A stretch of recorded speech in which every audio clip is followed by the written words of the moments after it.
নদীতে নৌকা ভ্রমণে গিয়ে হঠাৎ ঝড় উঠলে নৌকা উল্টে যাবার উপক্রম।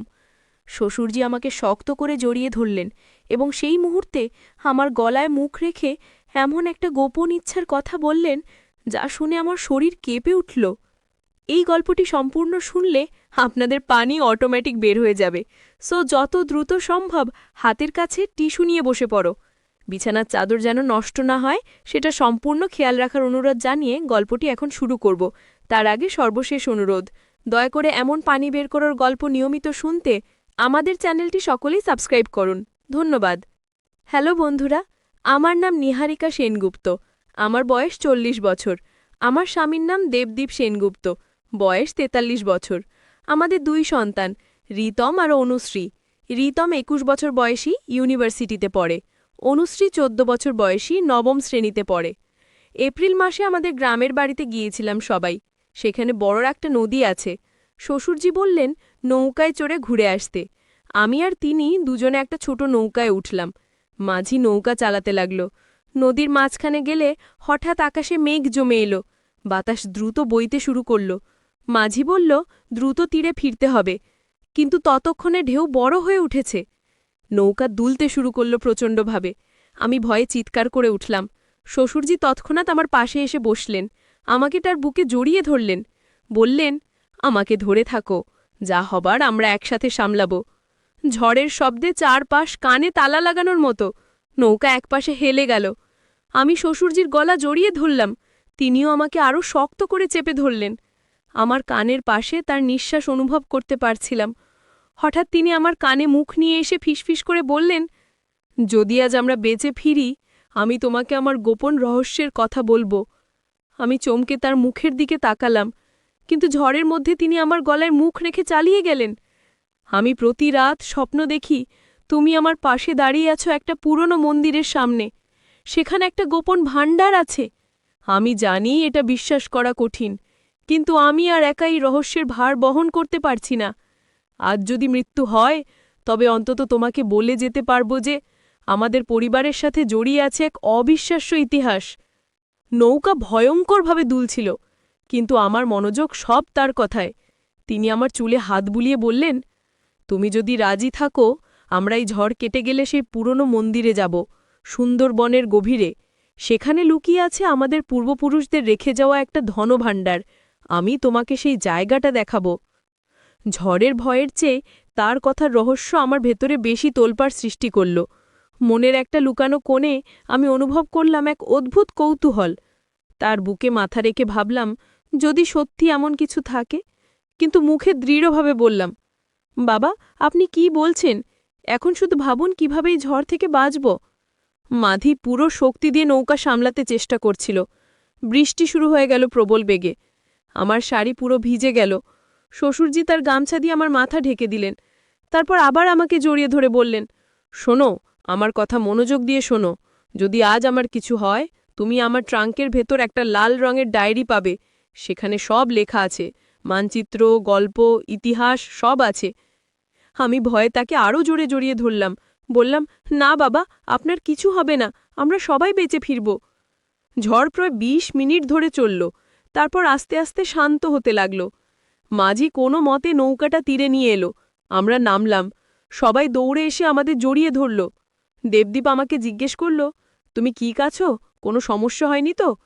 আমি মাথা নাড়লাম, কিন্তু মনের ভেতরে শ্বশুরজির কথাগুলো ঘুরপাক খাচ্ছিল। রাতে বাড়িতে ফিরে এসে আমি শ্বশুরজির ঘরের দিকে তাকালাম। তিনি আমার দিকে একবার তাকিয়ে চোখ টিপলেন, যেন বলছেন, আমার কথা ভুলো না। পরদিন সকালে শ্বশুরজি আমাকে ডেকে পাঠালেন। বাড়ির পেছনের বাগানে গেলাম। তিনি একটা পুরনো ট্রাঙ্ক নিয়ে বসে আছেন। আমাকে দেখে বললেন, এসো, বসো, তোমাকে অনেক কিছু জানাতে হবে। আমি তার পাশে বসলাম। তিনি ট্রাঙ্কটা খুলে একটা লাল ডায়েরি বের করলেন, পাতা উল্টাতে লাগলেন। বললেন, দেখো, এই ডায়েরিটা আমার ঠাকুরদার লেখা। তিনি ছিলেন একজন অভিযাত্রী। সুন্দরবনের গভীরে তিনি একবার হারিয়ে গিয়েছিলেন। সেখানে তিনি একটা পুরনো মন্দির আবিষ্কার করেন। সেই মন্দিরের ভেতর ছিল একটা গোপন কক্ষ। সেখানে রাখা ছিল সোনা, রূপো, মণিমাণিক্য। আমি অবাক হয়ে শুনছিলাম। বললাম, তাহলে সেই ধন কোথায় এখন? শ্বশুরজি বললেন, সেটাই তো রহস্য। ঠাকুরদা সেই জায়গা থেকে কিছু নিয়ে আসেননি, শুধু একটা মানচিত্র এঁকে রেখেছিলেন। তিনি বলেছিলেন সেই ধন তুলে আনার জন্য দরকার পারিবারিক একতা। একা কেউ যেতে পারবে না, কারণ সেখানে অনেক বিপদ আছে, হিংস্র পশু, বিষধর সাপ, জলদস্যু। আমি গভীর চিন্তায় পড়ে গেলাম। বললাম, তাহলে আমরা কি করব? শ্বশুরজি বললেন, আমি চাই তুমি, দেবদীপ, রিতম আর অনুশ্রীকে নিয়ে আমার সাথে যাবে। আমরা একসাথে সেই অভিযানে বের হব। এটা শুধু ধনের জন্য নয়, এটা আমাদের পারিবারিক ইতিহাসের অংশ। আমি ভাবতে লাগলাম, একদিকে এটা খুবই রোমাঞ্চকর শোনাচ্ছে, অন্যদিকে বিপদও কম নয়। কিন্তু শ্বশুরজির চোখে যে আগ্রহ দেখলাম, সেটা আমাকে ভাবতে বাধ্য করল। সন্ধ্যায় দেবদীপকে সব বললাম। প্রথমে সে বিশ্বাস করতে পারল না। বলল, তুমি কি পাগল হয়ে গেছ? বাবা তোমাকে এসব রূপকথার গল্প বলছেন আর তুমি বিশ্বাস করছো? আমি বললাম, তুমি তো ডায়েরিটা দেখোনি, সেখানে মানচিত্র আছে, ছবি আছে, সব আছে। তোমার বাবা কোনো মিথ্যে বলছেন না। দেবদীপ কিছুক্ষণ চুপ করে থেকে বলল, ঠিক আছে, আমি বাবার সাথে একবার কথা বলি। পরদিন সকালে দেবদীপ আর শ্বশুরজি অনেকক্ষণ কথা বললেন। দেবদীপ ডায়েরিটা দেখল, মানচিত্র দেখল, তারপর সে আমার কাছে এসে বলল, আমার মনে হয় আমরা একবার চেষ্টা করে দেখতে পারি। তবে আমরা পুরো পরিবার যাব, কেউ একা কোথাও যাবে না। আমি খুশি হয়ে গেলাম। রিতম আর অনুশ্রীকেও বললাম। রিতম শুনেই উত্তেজিত হয়ে গেল। বলল, বা মা, এটা তো দারুণ অ্যাডভেঞ্চার হবে, আমি যাব। অনুশ্রী একটু ভয় পেল। বলল, মা, সেখানে কি সত্যি বাঘ আছে? আমি ভয় পাচ্ছি। আমি তাকে জড়িয়ে ধরে বললাম, তুমি ভয় পেও না, আমরা সবাই একসাথে থাকব।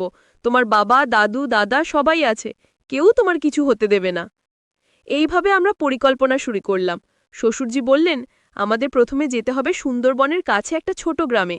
সেখানে আমার একজন পুরনো বন্ধু আছে, তার নাম হরিপদ মাঝি। সে আমাদের গাইড হবে। আমরা প্রস্তুতি নিতে লাগলাম। টর্চ লাইট, দড়ি, ছুরি, প্রাথমিক চিকিৎসার বাক্স, খাবার, পানি সবকিছু গোছালাম। শ্বশুরজি একটা পুরনো রিভলভারও বের করলেন। বললেন, এটা শুধু জরুরি অবস্থার জন্য। এক সপ্তাহ পর আমরা রওনা হলাম। প্রথমে ট্রেনে করে খুলনা গেলাম।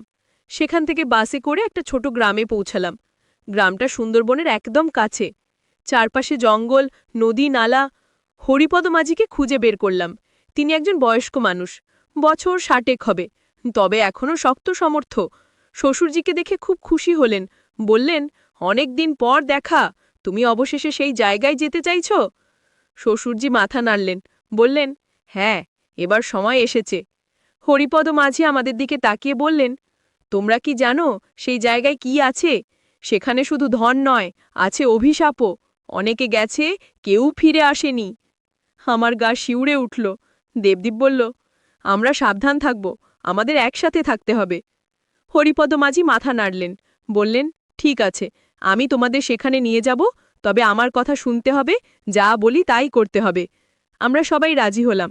পরদিন ভোরে আমরা রওনা হলাম। একটা বড় নৌকায় উঠলাম। হরিপদ মাঝি নৌকা চালাতে লাগলেন। আমরা নদীর ভেতর দিয়ে নিয়ে চললাম। চারপাশে গভীর জঙ্গল। মাঝে মাঝে কুমিরের দেখা পাচ্ছিলাম। হরিপদ মাঝি বললেন, চুপচাপ থাকো, শব্দ করো না, এখানে রয়্যাল বেঙ্গল টাইগার আছে। অনুশ্রী ভয়ে আমার হাত শক্ত করে চেপে ধরল। আমি তাকে সাহস দিলাম। রিতম উত্তেজিত হয়ে চারপাশ দেখছিল। দেবদীপ আর শ্বশুরজি মানচিত্র দেখে রাস্তা বুঝার চেষ্টা করছিলেন। প্রায় 3 ঘন্টা পর আমরা একটা জায়গায় থামলাম।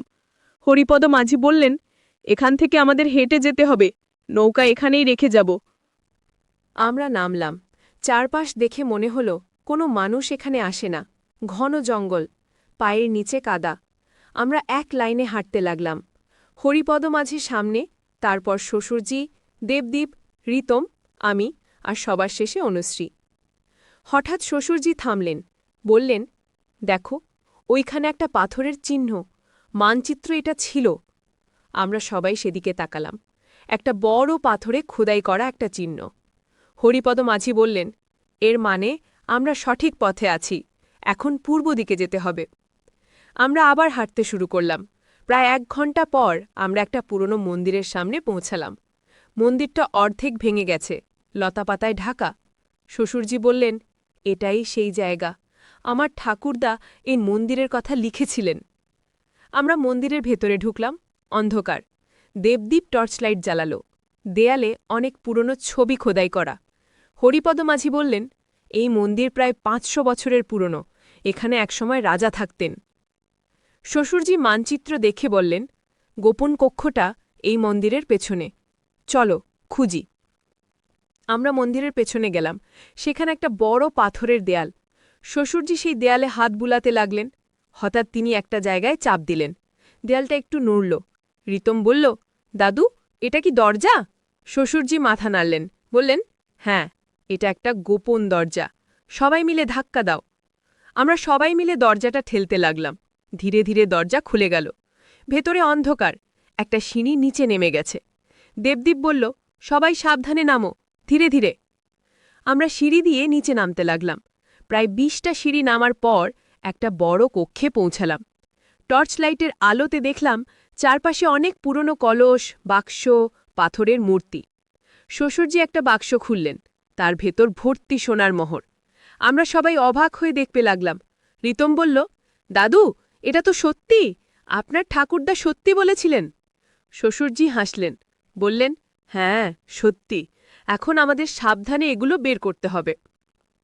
হঠাৎ আমরা একটা শব্দ শুনলাম, যেন কেউ হাঁটছে।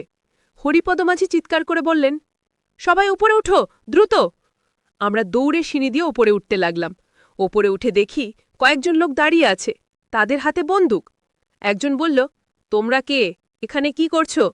দেবদীপ বলল, আমরা শুধু ঘুরতে এসেছি। সেই লোকটা হাসল, বলল, মিথ্যে বলো না, আমরা তোমাদের অনেক দিন ধরে ফলো করছি। আমরা জানি তোমরা ধনের খোঁজে এসেছ। এখন সেই ধন আমাদের। শ্বশুরজি রিভলভার বের করলেন, বললেন, এক পাও এগিয়েও না, এটা আমাদের পারিবারিক সম্পত্তি। সেই লোকটা আরও হাসল, বলল, তুমি কি আমাদের সাথে লড়বে? আমরা ৬ জন, তোমরা কয়জন? হরিপদ মাঝি এগিয়ে এসে বললেন, তোমরা কারা? এই এলাকায় তোমাদের কোনো অধিকার নেই। সেই লোকটা বলল, আমরা স্থানীয় জলদস্যু। এই এলাকা আমাদের, যা খুঁজে পাবে সব আমাদের। হঠাৎ অনুশ্রী চিৎকার করে উঠল, একটা বাঘ জঙ্গল থেকে বেরিয়ে এসেছে। সবাই স্তব্ধ হয়ে গেল। বাঘটা গর্জন করে উঠল। জলদস্যুরা ভয়ে পিছিয়ে গেল। হরিপদ মাঝি চিৎকার করে বললেন, সবাই মন্দিরের ভেতরে ঢুকো, দ্রুত। আমরা সবাই দৌড়ে মন্দিরের ভেতরে ঢুকে গেলাম। জলদস্যুরাও বাঘের ভয়ে পালিয়ে গেল। বাঘটা কিছুক্ষণ মন্দিরের সামনে ঘোরাফেরা করল, তারপর জঙ্গলে চলে গেল। আমরা সবাই হাঁফাচ্ছিলাম। দেবদীপ বলল, আমরা খুব বিপদে পড়ে গেছি, এখন কি করব? শ্বশুরজি বললেন, আমাদের দ্রুত এখান থেকে চলে যেতে হবে। কিছু ধন নিয়ে যাব, বাকিটা পরে আসব। হরিপদ মাঝি বললেন, না, এখন আর সম্ভব নয়। জলদস্যুরা নিশ্চয়ই আরও লোক নিয়ে ফিরবে। আমাদের পুলিশে খবর দিতে হবে। রিতম বলল, কিন্তু এখানে তো কোনো মোবাইল নেটওয়ার্ক নেই, আমরা কিভাবে খবর দেব? হরিপদ মাঝি বললেন, গ্রামে ফিরে যেতে হবে, সেখান থেকে খবর দেব। আমরা সিদ্ধান্ত নিলাম দ্রুত ফিরে যাব। শ্বশুরজি কয়েকটা সোনার মোহর পকেটে নিলেন, বললেন, এই প্রমাণ দেখিয়ে পুলিশকে বলবো। আমরা মন্দির থেকে বের হয়ে দ্রুত হাঁটতে লাগলাম। সন্ধে হয়ে যাচ্ছিল, জঙ্গল আরও ভয়ঙ্কর লাগছিল। অনুশ্রী আমার হাত ধরে হাঁটছিল। রিতম সবসময় চারপাশ দেখছিল। হঠাৎ আমরা দেখলাম জলদস্যুরা আবার আমাদের পথ আটকে দাঁড়িয়ে আছে। এবার তারা আরও বেশি লোক নিয়ে এসেছে। তাদের নেতা বলল, তোমরা কোথায় যাচ্ছ? আমরা তো বলেছি এখান থেকে কিছু নিয়ে যেতে পারবে না। দেবদীপ সাহস করে বলল, তোমরা আমাদের রাস্তা ছেড়ে দাও, নইলে আমরা পুলিশে খবর দেব। সেই নেতা হাসল, বলল, পুলিশ? এখানে কোনো পুলিশ আসে না, এই জঙ্গল আমাদের রাজ্য। শ্বশুরজি রিভলভার তুলে ধরলেন, বললেন, আমি গুলি করতে পিছপা হব না, তোমরা সরে দাঁড়াও। জলদস্যুদের নেতাও একটু পিছিয়ে গেল, কিন্তু তার সাথীরা আমাদের ঘিরে ফেলল। পরিস্থিতি খুব খারাপ হয়ে গেল। হঠাৎ আমরা একটা শব্দ শুনলাম, হুইসেল। তারপর দেখলাম বেশ কয়েকজন ইউনিফর্ম পরা লোক দৌড়ে আসছে। তারা ফরেস্ট গার্ড। একজন চিৎকার করে বলল, সবাই হাত তুলে দাঁড়াও। জলদস্যুরা পালাতে গেল, কিন্তু ফরেস্ট গার্ডরা তাদের ঘিরে ফেলল। তাদের সবাইকে ধরে ফেলল। একজন গার্ড আমাদের কাছে এসে বলল, আপনারা কারা? এখানে কি করছেন? দেবদীপ সব ঘটনা বলল। ফরেস্ট গার্ড বলল, আমরা এই এলাকায় টহল দিচ্ছিলাম, আপনাদের চিৎকার শুনে এসেছি। আপনারা খুব ভাগ্যবান। শ্বশুরজি সোনার মোহর দেখালেন, বললেন, এখানে একটা পুরনো ধনভাণ্ডার আছে। এটা আমাদের পূর্বপুরুষরা রেখে গেছেন, আমরা এটা সরকারকে জানাতে চাই। ফরেস্ট গার্ড বলল, এটা একটা বড় আবিষ্কার। আমরা একটা দল পাঠাবো সেই মন্দিরে, ধনভাণ্ডার যাচাই করব। আপনাদের পরিবারকে এর একটা অংশ দেওয়া হবে পুরস্কারের হিসেবে। আমরা সবাই খুশি হলাম। রিতম বলল, দাদু, আপনার ঠাকুরদা সত্যি একজন মহান অভিযাত্রী ছিলেন। শ্বশুরজি হাসলেন, বললেন, হ্যাঁ, তিনি ছিলেন, আর আজ আমরা তার স্বপ্ন পূরণ করলাম। 1 সপ্তাহ পর আমরা বাড়ি ফিরলাম, কিন্তু এই অভিযানের স্মৃতি আমাদের মনে চিরকাল থেকে যাবে। অনুশ্রী এখন আর ভয় পায় না। সে বলে, মা, আমি বড় হয়ে অভিযাত্রী হব। রিতম বলে, আমি ঠাকুরদার ডায়েরি নিয়ে একটা বই লিখব। দেবদীপ বলে, এই অভিযান আমাদের পরিবারকে আরও কাছে নিয়ে এসেছে।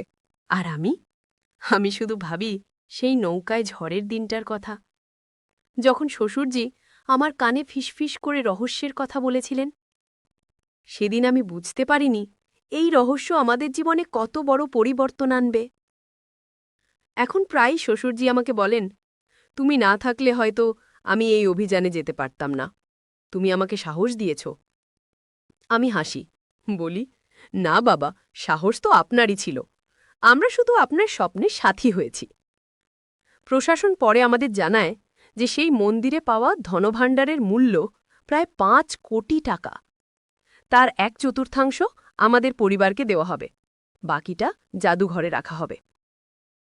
এই টাকা দিয়ে আমরা অনুশ্রী আর রিতমের পড়াশোনার ব্যবস্থা করলাম, একটা নতুন বাড়ি কিনলাম, আর সবচেয়ে গুরুত্বপূর্ণ, আমরা একটা ফাউন্ডেশন খুললাম। নাম দিলাম অভিযাত্রী ফাউন্ডেশন। এই ফাউন্ডেশন দরিদ্র মেধাবী শিক্ষার্থীদের পড়াশোনার খরচ দেয়। শ্বশুরজি বললেন, আমার ঠাকুরদা চাইতেন এই ধন মানুষের কাজে লাগুক। আজ তার ইচ্ছে পূরণ হল। আমরা আবার হরিপদ মাঝির সাথে দেখা করতে গেলাম, তাকে একটা বড় পুরস্কার দিলাম। তিনি খুব খুশি হলেন, বললেন, তোমরা সত্যিই একটা ভালো পরিবার, তোমাদের মধ্যে একতা আছে, এই একতাই তোমাদের সফল করেছে। এখন মাঝে মাঝে আমি সেই পুরনো ট্রাঙ্কটা খুলে ডায়েরিটা পড়ি। সেখানে শ্বশুরজির ঠাকুরদার লেখা অনেক গল্প আছে, প্রতিটা গল্প একটা নতুন অভিযানের। আমি ভাবি, হয়তো ভবিষ্যতে আমরা আরও কোনো অভিযানে বেরোব। অনুশ্রী এখন ম্যাপ পড়তে শিখছে, রিতম ইতিহাস নিয়ে পড়াশোনা করছে, দেবদীপ ছুটির দিনে আমাদের নিয়ে ট্রেকিংয়ে যায়, আর শ্বশুরজি, তিনি এখন আমাদের অভিযাত্রী ফাউন্ডেশনের চেয়ারম্যান। একদিন সন্ধ্যায় শ্বশুরজি আমাকে ডাকলেন, বললেন, জানো, সেই ঝড়ের দিন আমি তোমাকে যা বলেছিলাম সেটা ছিল আমার হৃদয়ের কথা। আমি সত্যিই ভয় পেয়েছিলাম, মনে হয়েছিল হয়তো আর কখনো এই রহস্যের কথা কাউকে বলতে পারবো না। আমি বললাম, বাবা, ভালো হয়েছে আপনি বলেছেন, নইলে আমরা কখনো এই অভিযানে যেতাম না। তিনি হাসলেন, বললেন, তুমি একজন সাহসী মেয়ে, আমার ছেলে খুব ভাগ্যবান। আমি লজ্জা পেলাম, কিন্তু মনে মনে খুশি হলাম। এই পরিবার আমার কাছে সবচেয়ে মূল্যবান, আর এই অভিযান আমাদের সবাইকে আরও কাছে নিয়ে এসেছে। এখন যখন রাতে ঘুমোতে যাই, আমি ভাবি সেই সুন্দরবনের জঙ্গল, পুরনো মন্দির, গোপন ধনভাণ্ডার, বাঘ, জলদস্যু, সব নিয়ে। এসব যেন একটা স্বপ্ন, কিন্তু না, এটা স্বপ্ন নয়, এটা আমাদের বাস্তব অভিজ্ঞতা। দেবদীপ মাঝে মাঝে বলে, তুমি কি বিশ্বাস করতে পারো আমরা সত্যি এসব করেছি? আমি হাসি, বলি, হ্যাঁ, বিশ্বাস করি, কারণ আমরা একসাথে ছিলাম। পরিবার একসাথে থাকলে সব সম্ভব। রিতম এখন তার বন্ধুদের কাছে এই গল্প বলে, তারা অবাক হয়ে শোনে, কেউ কেউ বিশ্বাস করে না, কিন্তু রিতম তাদের ছবি দেখায়। আমরা সেই মন্দিরের, জঙ্গলের সোনার মোহরের ছবি তুলেছিলাম। অনুশ্রী স্কুলে একটা প্রজেক্ট করেছে এই অভিযান নিয়ে, তার টিচার খুব প্রশংসা করেছেন, বলেছেন, তোমাদের পরিবার সত্যিই অসাধারণ। শ্বশুরজি এখন আরেকটা পরিকল্পনা করছেন। তিনি বলছেন, তার ঠাকুরদার ডায়েরিতে আরও কয়েকটা জায়গার কথা লেখা আছে, হয়তো সেখানেও কিছু রহস্য লুকিয়ে আছে। তিনি চান আমরা আবার একসাথে অভিযানে বেরোই। আমি বলি, বাবা, আমরা রেডি আছি, যখন বলবেন তখনই যাব। দেবদীপ হাসে, বলে, এবার হয়তো আমাদের আরও সাবধান থাকতে হবে, জলদস্যুরা হয়তো আবার আসতে পারে। রিতম উত্তেজিত হয়ে বলে, আমি এবার আরও ভালো প্রস্তুতি নেব, সেলফ ডিফেন্স শিখব। অনুশ্রী বলে, আমি এবার ভয় পাব না, আমি জানি আমরা সবাই একসাথে আছি। এভাবেই আমাদের পারিবারিক বন্ধন আরও শক্তিশালী হয়েছে। এই অভিযান শুধু ধনভাণ্ডার আবিষ্কার নয়, এটা আমাদের শিখিয়েছে পরিবারের মূল্য, একতার শক্তি আর সাহসের গুরুত্ব। আজ যখন আমি এই গল্প বলছি, আমার চোখে ভেসে ওঠে সেই সব মুহূর্ত, নৌকায় ঝড়, জঙ্গলে হাঁটা, মন্দিরে ঢোকা, বাঘের সামনে দাঁড়ানো, জলদস্যুদের মুখোমুখি হওয়া, সব। কিন্তু সবচেয়ে বড় যে জিনিস আমি পেয়েছি সেটা হলো পরিবারের সাথে একটা অবিস্মরণীয় স্মৃতি। এই স্মৃতি আমাদের সারা জীবন থাকবে। আমরা যখন বুড়ো হয়ে যাব তখন এই গল্প বলবো আমাদের নাতি নাতনিদের কাছে, এবং হয়তো তারাও একদিন এই ঐতিহ্য বহন করবে। তারাও হয়ে উঠবে অভিযাত্রী, খুঁজবে নতুন রহস্য, আবিষ্কার করবে নতুন ইতিহাস। আমার এই গল্প শেষ করছি একটা বার্তা দিয়ে। পরিবার হলো সবচেয়ে বড় সম্পদ। ধনভাণ্ডার, সোনা, রূপো সব ফুরিয়ে যায়, কিন্তু পরিবারের ভালোবাসা কখনো শেষ হয় না। এটাই জীবনের আসল ধন। আর যদি কখনো তোমার জীবনে কোনো রহস্য আসে, ভয় পেও না, পরিবারকে সাথে নাও, একসাথে সামলাও, দেখবে সব সমস্যার সমাধান হয়ে যাবে। আমাদের অভিযান শেষ হয়েছে, কিন্তু আমাদের গল্প চলতে থাকবে। হয়তো পরের বছর আমরা আরেকটা অভিযানে বেরোব, হয়তো আরও বড় রহস্যের সমাধান করব। কিন্তু যাই হোক না কেন, আমরা একসাথে থাকব, কারণ একসাথে থাকলেই সব সম্ভব। এই ছিল আমার গল্প, একটা সাধারণ পরিবারের অসাধারণ অভিযানের গল্প, একটা রহস্যময় ধনভাণ্ডার আবিষ্কারের গল্প। কিন্তু সবচেয়ে বড় কথা, এটা একটা পরিবারের একতা আর ভালোবাসার গল্প। আশা করি তোমাদের ভালো লেগেছে। আর মনে রেখো, জীবনে সবসময় একটা রহস্য লুকানো থাকে, শুধু সাহস নিয়ে খুঁজতে হয়। ধন্যবাদ সবাইকে আমার গল্প শোনার জন্য। আর যদি তোমরাও কোনো অভিযানে যেতে চাও, মনে রেখো, পরিবারকে সাথে নাও, একা নয়, একসাথে। আল্লাহ হাফেজ। রেখে রেখেছিলেন।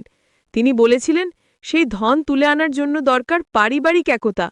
একা কেউ যেতে পারবে না, কারণ সেখানে অনেক বিপদ আছে, হিংস্র পশু, বিষধর সাপ, জলদস্যু। আমি গভীর চিন্তায় পড়ে গেলাম। বললাম, তাহলে আমরা কি করব? শ্বশুরজি বললেন, আমি চাই তুমি, দেবদীপ, রিতম আর অনুশ্রীকে নিয়ে আমার সাথে যাবে। আমরা একসাথে সেই অভিযানে বের হব। এটা শুধু ধনের জন্য নয়, এটা আমাদের পারিবারিক ইতিহাসের অংশ। আমি ভাবতে লাগলাম, একদিকে এটা খুবই রোমাঞ্চকর শোনাচ্ছে, অন্যদিকে বিপদও কম নয়। কিন্তু শ্বশুরজির চোখে যে আগ্রহ দেখলাম, সেটা আমাকে ভাবতে বাধ্য করল। সন্ধ্যায় দেবদীপকে সব বললাম। প্রথমে সে বিশ্বাস করতে পারল না। বলল, তুমি কি পাগল হয়ে গেছো? বাবা তোমাকে এসব রূপকথার গল্প বলছেন, আর তুমি বিশ্বাস করছো? আমি বললাম, তুমি তো ডায়েরিটা দেখোনি, সেখানে মানচিত্র আছে, ছবি আছে, সব আছে। তোমার বাবা কোনো মিথ্যে বলছেন না। দেবদীপ কিছুক্ষণ চুপ করে থেকে বলল, ঠিক আছে, আমি বাবার সাথে একবার কথা বলি। পরদিন সকালে দেবদীপ আর শ্বশুরজি অনেকক্ষণ কথা বললেন। দেবদীপ ডায়েরিটা দেখল, মানচিত্র দেখল, তারপর সে আমার কাছে এসে বলল, আমার মনে হয় আমরা একবার চেষ্টা করে দেখতে পারি। তবে আমরা পুরো পরিবার যাব, কেউ একা কোথাও যাবে না। আমি খুশি হয়ে গেলাম।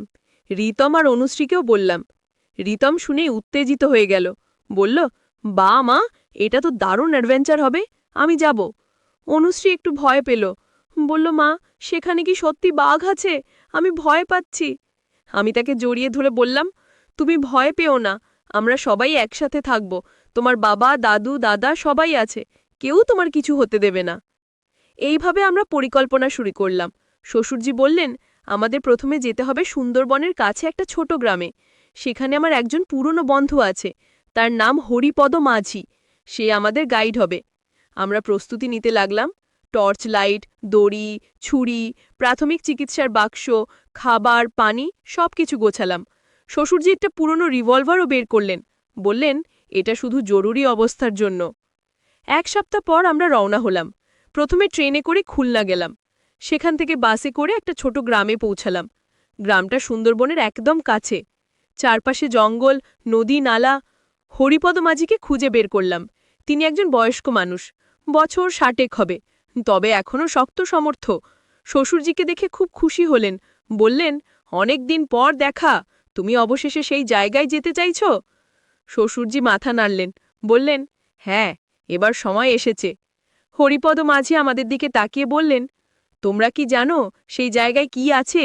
সেখানে শুধু ধন নয়, আছে অভিশাপও। অনেকে গেছে, কেউ ফিরে আসেনি। আমার গা শিউরে উঠল। দেবদীপ বলল, আমরা সাবধান থাকব, আমাদের একসাথে থাকতে হবে। হরিপদ মাঝি মাথা নাড়লেন, বললেন, ঠিক আছে, আমি তোমাদের সেখানে নিয়ে যাব, তবে আমার কথা শুনতে হবে, যা বলি তাই করতে হবে। আমরা সবাই রাজি হলাম। পরদিন ভোরে আমরা রওনা হলাম। একটা বড় নৌকায় উঠলাম। হরিপদ মাঝি নৌকা চালাতে লাগলেন, আমরা নদীর ভেতর দিয়ে নিয়ে চললাম। চারপাশে গভীর জঙ্গল, মাঝে মাঝে কুমিরের দেখা পাচ্ছিলাম। হরিপদ মাঝি বললেন, চুপচাপ থাকো, শব্দ করো না, এখানে রয়্যাল বেঙ্গল টাইগার আছে। অনুশ্রী ভয়ে আমার হাত শক্ত করে চেপে ধরল। আমি তাকে সাহস দিলাম। ঋতম উত্তেজিত হয়ে চারপাশ দেখছিল। দেবদীপ আর শ্বশুরজি মানচিত্র দেখে রাস্তা বুঝার চেষ্টা করছিলেন। প্রায় 3 ঘন্টা পর আমরা একটা জায়গায় থামলাম। হরিপদ মাঝি বললেন, এখান থেকে আমাদের হেঁটে যেতে হবে, নৌকা এখানেই রেখে যাব। আমরা নামলাম। চারপাশ দেখে মনে হল কোনো মানুষ এখানে আসে না। ঘন জঙ্গল, পায়ের নিচে কাদা। আমরা এক লাইনে হাঁটতে লাগলাম। হরিপদ মাঝি সামনে, তারপর শ্বশুরজি, দেবদীপ, ঋতম, আমি আর সবার শেষে অনুশ্রী। হঠাৎ শ্বশুরজি থামলেন, বললেন, দেখো, ওইখানে একটা পাথরের চিহ্ন, মানচিত্র এটা ছিল। আমরা সবাই সেদিকে তাকালাম। একটা বড় পাথরে খোদাই করা একটা চিহ্ন। হরিপদ মাঝি বললেন, এর মানে আমরা সঠিক পথে আছি, এখন পূর্ব দিকে যেতে হবে। আমরা আবার হাঁটতে শুরু করলাম। প্রায় 1 ঘন্টা পর আমরা একটা পুরনো মন্দিরের সামনে পৌঁছালাম। মন্দিরটা অর্ধেক ভেঙে গেছে, লতাপাতায় ঢাকা। শ্বশুরজি বললেন, এটাই সেই জায়গা, আমার ঠাকুরদা এই মন্দিরের কথা লিখেছিলেন। আমরা মন্দিরের ভেতরে ঢুকলাম। অন্ধকার। দেবদীপ টর্চলাইট জ্বালালো। দেয়ালে অনেক পুরনো ছবি খোদাই করা। হরিপদ মাঝি বললেন, এই মন্দির প্রায় 500 বছরের পুরনো, এখানে একসময় রাজা থাকতেন। শ্বশুরজি মানচিত্র দেখে বললেন, গোপন কক্ষটা এই মন্দিরের পেছনে, চলো খুঁজি। আমরা মন্দিরের পেছনে গেলাম। সেখানে একটা বড় পাথরের দেয়াল। শ্বশুরজি সেই দেয়ালে হাত বুলাতে লাগলেন। হঠাৎ তিনি একটা জায়গায় চাপ দিলেন। দেয়ালটা একটু নড়ল। ঋতম বলল, দাদু, এটা কি দরজা? শ্বশুরজি মাথা নাড়লেন, বললেন, হ্যাঁ, এটা একটা গোপন দরজা, সবাই মিলে ধাক্কা দাও। আমরা সবাই মিলে দরজাটা ঠেলতে লাগলাম। ধীরে ধীরে দরজা খুলে গেল। ভেতরে অন্ধকার, একটা সিঁড়ি নিচে নেমে গেছে। দেবদীপ বলল, সবাই সাবধানে নামো, ধীরে ধীরে। আমরা সিঁড়ি দিয়ে নিচে নামতে লাগলাম। প্রায় 20টা সিঁড়ি নামার পর একটা বড় কক্ষে পৌঁছালাম। টর্চ লাইটের আলোতে দেখলাম চারপাশে অনেক পুরনো কলস, বাক্স, পাথরের মূর্তি। শ্বশুরজি একটা বাক্স খুললেন, তার ভেতর ভর্তি সোনার মোহর। আমরা সবাই অবাক হয়ে দেখতে লাগলাম। ঋতম বলল, দাদু, এটা তো সত্যি, আপনার ঠাকুরদা সত্যি বলেছিলেন। শ্বশুরজি হাসলেন, বললেন, হ্যাঁ সত্যি, এখন আমাদের সাবধানে এগুলো বের করতে হবে। হঠাৎ আমরা একটা শব্দ শুনলাম, যেন কেউ হাঁটছে। হরিপদ মাঝি চিৎকার করে বললেন, সবাই উপরে উঠো, দ্রুত। আমরা দৌড়ে সিঁড়ি দিয়ে ওপরে উঠতে লাগলাম। ওপরে উঠে দেখি কয়েকজন লোক দাঁড়িয়ে আছে, তাদের হাতে বন্দুক। একজন বলল, তোমরা কে, এখানে কি করছো? দেবদীপ বলল, আমরা শুধু ঘুরতে এসেছি। সেই লোকটা হাসল, বলল, মিথ্যে বলো না, আমরা তোমাদের অনেক দিন ধরে ফলো করছি। আমরা জানি তোমরা ধনের খোঁজে এসেছ, এখন সেই ধন আমাদের। শ্বশুরজি রিভলভার বের করলেন, বললেন, 1 পাও এগিও না, এটা আমাদের পারিবারিক সম্পত্তি। সেই লোকটা আরও হাসল, বলল, তুমি কি আমাদের সাথে লড়বে? আমরা 6 জন, তোমরা কয়জন? হরিপদ মাঝি এগিয়ে এসে বললেন, তোমরা কারা? এই এলাকায় তোমাদের কোনো অধিকার নেই। সেই লোকটা বলল, আমরা স্থানীয় জলদস্যু, এই এলাকা আমাদের, যা খুঁজে পাবে সব আমাদের। হঠাৎ অনুশ্রী চিৎকার করে উঠল, একটা বাঘ জঙ্গল থেকে বেরিয়ে এসেছে। সবাই স্তব্ধ হয়ে গেল। বাঘটা গর্জন করে উঠল। জলদস্যুরা ভয়ে পিছিয়ে গেল। হরিপদ মাঝি চিৎকার করে বললেন, সবাই মন্দিরের ভেতরে ঢুকো, দ্রুত। আমরা সবাই দৌড়ে মন্দিরের ভেতরে ঢুকে গেলাম।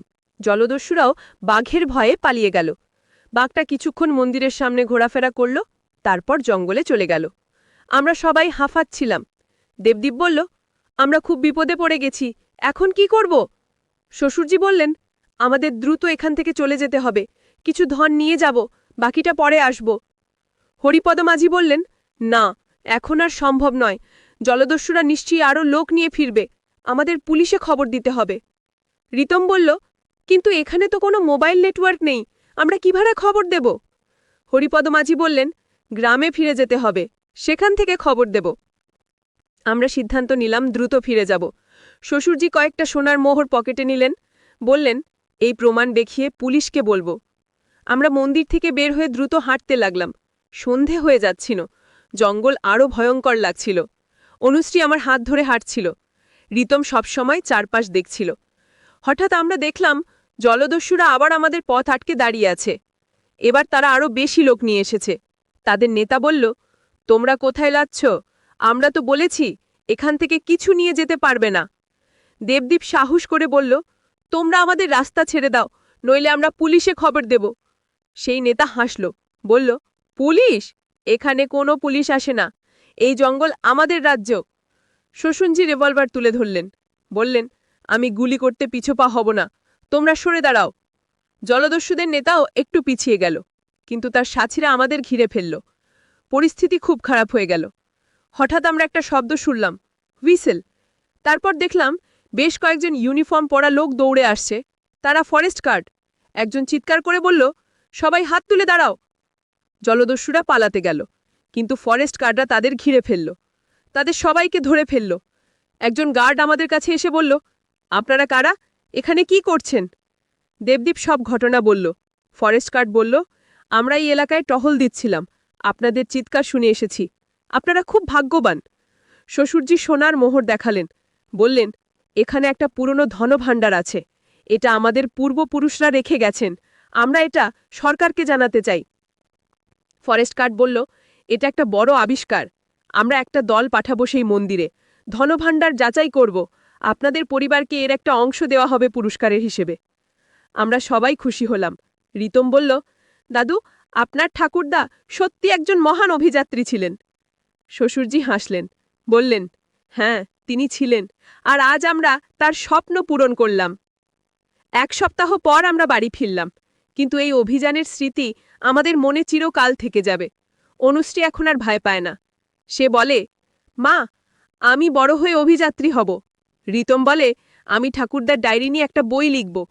দেবদীপ বলে, এই অভিযান আমাদের পরিবারকে আরও কাছে নিয়ে এসেছে। আর আমি শুধু ভাবি সেই নৌকায় ঝড়ের দিনটার কথা, যখন শ্বশুরজি আমার কানে ফিসফিস করে রহস্যের কথা বলেছিলেন। সেদিন আমি বুঝতে পারিনি এই রহস্য আমাদের জীবনে কত বড় পরিবর্তন আনবে। এখন প্রায়ই শ্বশুরজি আমাকে বলেন, তুমি না থাকলে হয়তো আমি এই অভিযানে যেতে পারতাম না, তুমি আমাকে সাহস দিয়েছ। আমি হাসি, বলি, না বাবা, সাহস তো আপনারই ছিল, আমরা শুধু আপনার স্বপ্নের সাথী হয়েছি। প্রশাসন পরে আমাদের জানায় যে সেই মন্দিরে পাওয়া ধনভাণ্ডারের মূল্য প্রায় 5 কোটি টাকা। তার 1/4 আমাদের পরিবারকে দেওয়া হবে, বাকিটা জাদুঘরে রাখা হবে।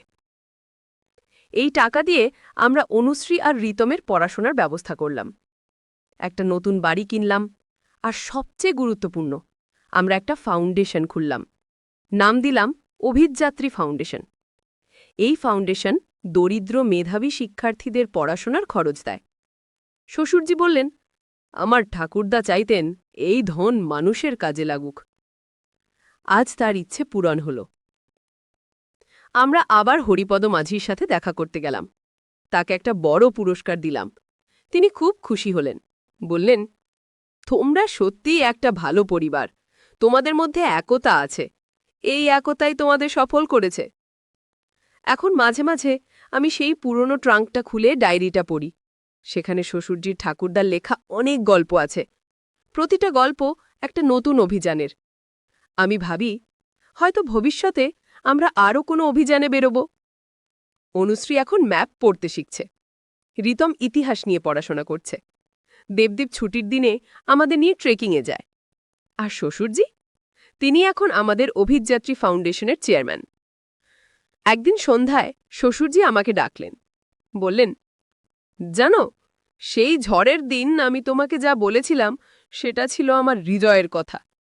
আমি সত্যিই ভয় পেয়েছিলাম, মনে হয়েছিল হয়তো আর কখনো এই রহস্যের কথা কাউকে বলতে পারবো না। আমি বললাম, বাবা, ভালো হয়েছে আপনি বলেছেন, নইলে আমরা কখনো এই অভিযানে যেতাম না। তিনি হাসলেন, বললেন, তুমি একজন সাহসী মেয়ে, আমার ছেলে খুব ভাগ্যবান। আমি লজ্জা পেলাম, কিন্তু মনে মনে খুশি হলাম। এই পরিবার আমার কাছে সবচেয়ে মূল্যবান, আর এই অভিযান আমাদের সবাইকে আরও কাছে নিয়ে এসেছে। এখন যখন রাতে ঘুমোতে যাই, আমি ভাবি সেই সুন্দরবনের জঙ্গল, পুরনো মন্দির, গোপন ধনভাণ্ডার, বাঘ, জলদস্যু সব নিয়ে। এসব যেন একটা স্বপ্ন, কিন্তু না, এটা স্বপ্ন নয়, এটা আমাদের বাস্তব অভিজ্ঞতা। দেবদীপ মাঝে মাঝে বলে, তুমি কি বিশ্বাস করতে পারো আমরা সত্যি এসব করেছি? আমি হাসি, বলি, হ্যাঁ, বিশ্বাস করি, কারণ আমরা একসাথে ছিলাম। পরিবার একসাথে থাকলে সব সম্ভব। রিতম এখন তার বন্ধুদের কাছে এই গল্প বলে। তারা অবাক হয়ে শোনে, কেউ কেউ বিশ্বাস করে না, কিন্তু রিতম তাদের ছবি দেখায়। আমরা সেই মন্দিরের, জঙ্গলের সোনার মোহরের ছবি তুলেছিলাম। অনুশ্রী স্কুলে একটা প্রজেক্ট করেছে এই অভিযান নিয়ে। তার টিচার খুব প্রশংসা করেছেন, বলেছেন, তোমাদের পরিবার সত্যিই অসাধারণ। শ্বশুরজি এখন আরেকটা পরিকল্পনা করছেন। তিনি বলছেন, তার ঠাকুরদা ডায়েরিতে আরও কয়েকটা জায়গার কথা লেখা আছে, হয়তো সেখানেও কিছু রহস্য লুকিয়ে আছে। তিনি চান আমরা আবার একসাথে অভিযানে বেরোই। আমি বলি, বাবা, আমরা রেডি আছি, যখন বলবেন তখনই যাব। দেবদীপ হাসে, বলে, এবার হয়তো আমাদের আরও সাবধান থাকতে হবে, জলদস্যুরা হয়তো আবার আসতে পারে। রিতম উত্তেজিত হয়ে বলে, আমি এবার আরও ভালো প্রস্তুতি নেব, সেলফ ডিফেন্স শিখব। অনুশ্রী বলে, আমি এবার ভয় পাব না, আমি জানি আমরা সবাই একসাথে আছি। এভাবেই আমাদের পারিবারিক বন্ধন আরও শক্তিশালী হয়েছে। এই অভিযান শুধু ধনভাণ্ডার আবিষ্কার নয়, এটা আমাদের শিখিয়েছে পরিবারের মূল্য, একতার শক্তি আর সাহসের গুরুত্ব। আজ যখন আমি এই গল্প বলছি, আমার চোখে ভেসে ওঠে সেই সব মুহূর্ত, নৌকায় ঝড়, জঙ্গলে হাঁটা, মন্দিরে ঢোকা, বাঘের সামনে দাঁড়ানো, জলদস্যুদের মুখোমুখি হওয়া, সব। কিন্তু সবচেয়ে বড় যে জিনিস আমি পেয়েছি, সেটা হলো পরিবারের সাথে একটা অবিস্মরণীয় স্মৃতি। এই স্মৃতি আমাদের সারা জীবন থাকবে। আমরা যখন বুড়ো হয়ে যাব, তখনও এই গল্প বলবো আমাদের নাতি নাতনিদের কাছে। এবং হয়তো তারাও একদিন এই ঐতিহ্য বহন করবে। তারাও হয়ে উঠবে অভিযাত্রী, খুঁজবে নতুন রহস্য, আবিষ্কার করবে নতুন ইতিহাস। আমার এই গল্প শেষ করছি একটা বার্তা দিয়ে। পরিবার হলো সবচেয়ে বড় সম্পদ। ধনভাণ্ডার, সোনা, রূপো সব ফুরিয়ে যায়, কিন্তু পরিবারের ভালোবাসা কখনো শেষ হয় না। এটাই জীবনের আসল ধন। আর যদি কখনো তোমার জীবনে কোনো রহস্য আসে, ভয় পেও না, পরিবারকে সাথে নাও, একসাথে সামলাও, দেখবে সব সমস্যার সমাধান হয়ে যাবে। আমাদের অভিযান শেষ হয়েছে, কিন্তু আমাদের গল্প চলতে থাকবে। হয়তো পরের বছর আমরা আরেকটা অভিযানে বেরোব, হয়তো আরও বড় রহস্যের সমাধান করব। কিন্তু যাই হোক না কেন, আমরা একসাথে থাকব, কারণ একসাথে থাকলেই সব সম্ভব। এই ছিল আমার গল্প, একটা সাধারণ পরিবারের অসাধারণ অভিযানের গল্প, একটা রহস্যময় ধনভাণ্ডার আবিষ্কারের গল্প। কিন্তু সবচেয়ে বড় কথা, এটা একটা পরিবারের একতা আর ভালোবাসার গল্প। আশা করি তোমাদের ভালো লেগেছে। আর মনে রেখো, জীবনে সবসময় একটা রহস্য লুকানো থাকে, শুধু সাহস নিয়ে খুঁজতে হয়। ধন্যবাদ সবাইকে আমার গল্প শোনার জন্য। আর যদি তোমরাও কোনো অভিযানে যেতে চাও, মনে রেখো, পরিবারকে সাথে নাও, একা নয়, একসাথে। আল্লাহ হাফেজ। রেখে রেখেছিলেন। তিনি বলেছিলেন, সেই ধন তুলে আনার জন্য দরকার পারিবারিক একতা। একা কেউ যেতে পারবে না, কারণ সেখানে অনেক বিপদ আছে, হিংস্র পশু, বিষধর সাপ, জলদস্যু। আমি গভীর চিন্তায় পড়ে গেলাম। বললাম, তাহলে আমরা কি করব? শ্বশুরজি বললেন, আমি চাই তুমি, দেবদীপ, রিতম আর অনুশ্রীকে নিয়ে আমার সাথে যাবে। আমরা একসাথে সেই অভিযানে বের হব। এটা শুধু ধনের জন্য নয়, এটা আমাদের পারিবারিক ইতিহাসের অংশ। আমি ভাবতে লাগলাম, একদিকে এটা খুবই রোমাঞ্চকর শোনাচ্ছে, অন্যদিকে বিপদও কম নয়। কিন্তু শ্বশুরজির চোখে যে আগ্রহ দেখলাম, সেটা আমাকে ভাবতে বাধ্য করল। সন্ধ্যায় দেবদীপকে সব বললাম। প্রথমে সে বিশ্বাস করতে পারল না। বলল, তুমি কি পাগল হয়ে গেছ? বাবা তোমাকে এসব রূপকথার গল্প বলছেন, আর তুমি বিশ্বাস করছো? আমি বললাম, তুমি তো ডায়েরিটা দেখোনি, সেখানে মানচিত্র আছে, ছবি আছে, সব আছে। তোমার বাবা কোনো মিথ্যে বলছেন না। দেবদীপ কিছুক্ষণ চুপ করে থেকে বলল, ঠিক আছে, আমি বাবার সাথে একবার কথা বলি। পরদিন সকালে দেবদীপ আর শ্বশুরজি অনেকক্ষণ কথা বললেন। দেবদীপ ডায়েরিটা দেখল, মানচিত্র দেখল, তারপর সে আমার কাছে এসে বলল, আমার মনে হয় আমরা একবার চেষ্টা করে দেখতে পারি। তবে আমরা পুরো পরিবার যাব, কেউ একা কোথাও যাবে না। আমি খুশি হয়ে গেলাম। রিতম আর অনুশ্রীকেও বললাম। রিতম শুনে উত্তেজিত হয়ে গেল, বলল, বা মা, এটা তো দারুণ অ্যাডভেঞ্চার হবে, আমি যাব। অনুশ্রী একটু ভয় পেল, বলল, মা, সেখানে কি সত্যি বাঘ আছে? আমি ভয় পাচ্ছি। আমি তাকে জড়িয়ে ধরে বললাম, তুমি ভয় পেও না, আমরা সবাই একসাথে থাকব, তোমার বাবা, দাদু, দাদা সবাই আছে, কেউ তোমার কিছু হতে দেবে না। এইভাবে আমরা পরিকল্পনা শুরু করলাম। শ্বশুরজি বললেন, আমাদের প্রথমে যেতে হবে সুন্দরবনের কাছে একটা ছোট গ্রামে। সেখানে আমার একজন পুরনো বন্ধু আছে, তার নাম হরিপদ মাঝি, সে আমাদের গাইড হবে। আমরা প্রস্তুতি নিতে লাগলাম। টর্চ লাইট, দড়ি, ছুরি, প্রাথমিক চিকিৎসার বাক্স, খাবার, পানি সবকিছু গোছালাম। শ্বশুরজি একটা পুরনো রিভলভারও বের করলেন, বললেন, এটা শুধু জরুরি অবস্থার জন্য। 1 সপ্তাহ পর আমরা রওনা হলাম। প্রথমে ট্রেনে করে খুলনা গেলাম, সেখান থেকে বাসে করে একটা ছোট গ্রামে পৌঁছালাম। গ্রামটা সুন্দরবনের একদম কাছে, চারপাশে জঙ্গল, নদী, নালা। হরিপদ মাঝিকে খুঁজে বের করলাম। তিনি একজন বয়স্ক মানুষ, বছর 60 হবে, তবে এখনও শক্ত সমর্থ। শ্বশুরজিকে দেখে খুব খুশি হলেন, বললেন, অনেক দিন পর দেখা, তুমি অবশেষে সেই জায়গায় যেতে চাইছ? শ্বশুরজি মাথা নাড়লেন, বললেন, হ্যাঁ, এবার সময় এসেছে। হরিপদ মাঝি আমাদের দিকে তাকিয়ে বললেন, তোমরা কি জানো সেই জায়গায় কি আছে?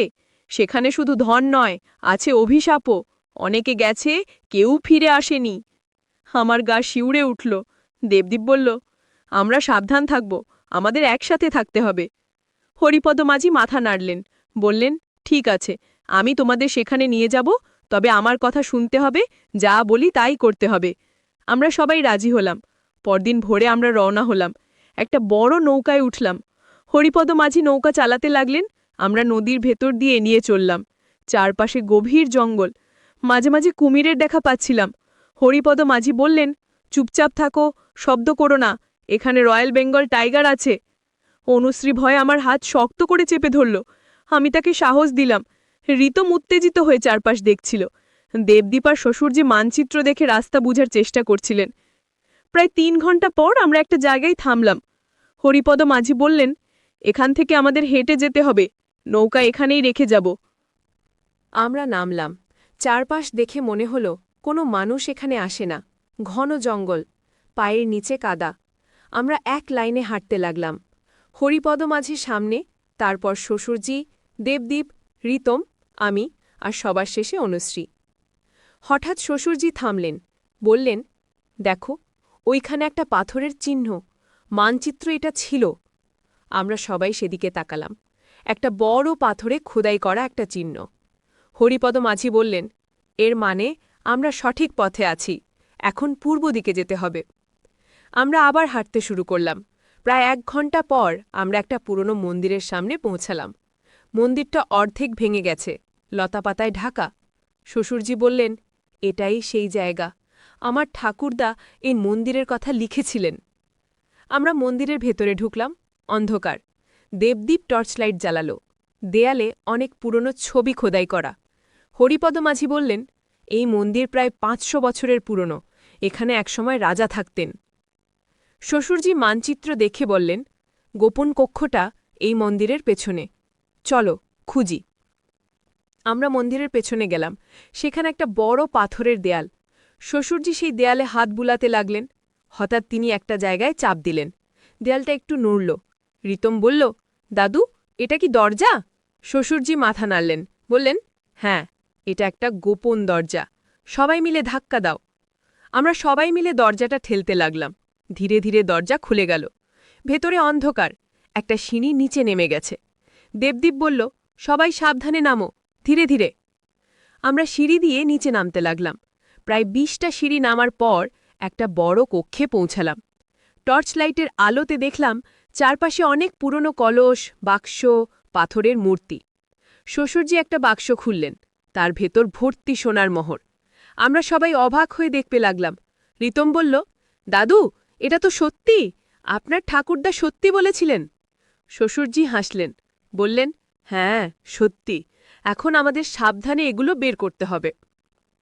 হঠাৎ আমরা একটা শব্দ শুনলাম, যেন কেউ হাঁটছে। হরিপদ মাঝি চিৎকার করে বললেন, সবাই উপরে উঠো, দ্রুত। আমরা দৌড়ে সিঁড়ি দিয়ে উপরে উঠতে লাগলাম। ওপরে উঠে দেখি কয়েকজন লোক দাঁড়িয়ে আছে, তাদের হাতে বন্দুক। একজন বলল, তোমরা কে, এখানে কি করছো?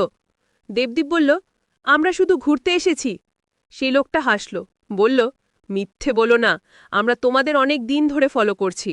আমরা জানি তোমরা ধনের খোঁজে এসেছ, এখন সেই ধন আমাদের।